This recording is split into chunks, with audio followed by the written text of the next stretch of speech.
நாங்களாம் சின்ன வயசில் ஸ்ட்ரீட் லைட்டில் ஆம்பளை பிள்ளைங்க பொம்பளை பிள்ளைங்க எல்லோரும் சேர்ந்து எந்த தயக்கமும் இல்லாமல் எந்த பயமும் இல்லாமல் சேஃப்டி பற்றின எந்த பயமுமே எங்களுக்கு இருக்காது. அவ்வளோ தைரியமாக விளையாடுவோம். எல்லார் வீட்லேயும் கரண்ட் இருக்காது, ஸ்ட்ரீட் லைட்டில் விளையாடுவோம்.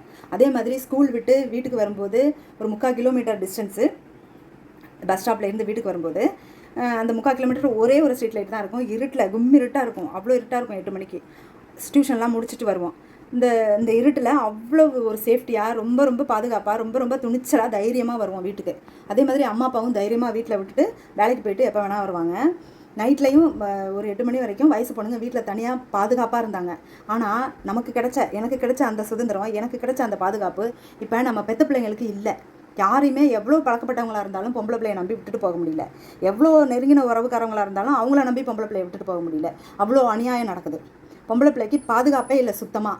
பொம்பளை பிள்ளைங்க எவ்வளோ ஒரு சூழ்நிலையில் எவ்வளோ ஒரு கேவலமான சூழ்நிலையில் வாழ்ந்துட்டுருக்காங்க பாருங்கள். அப்படி இருக்கும்போது பெற்றவங்க எவ்வளவு கவனமாக பொம்பளை பிள்ளைங்களை வளர்க்கணுமோ அவ்வளவு கண்ணும் கருத்துமா அவ்வளோ பாதுகாப்பாக வளர்க்க வேண்டியதாக இருக்குது. பொண்ணுங்களை பாதுகாப்பாக பார்த்துக்கோங்க.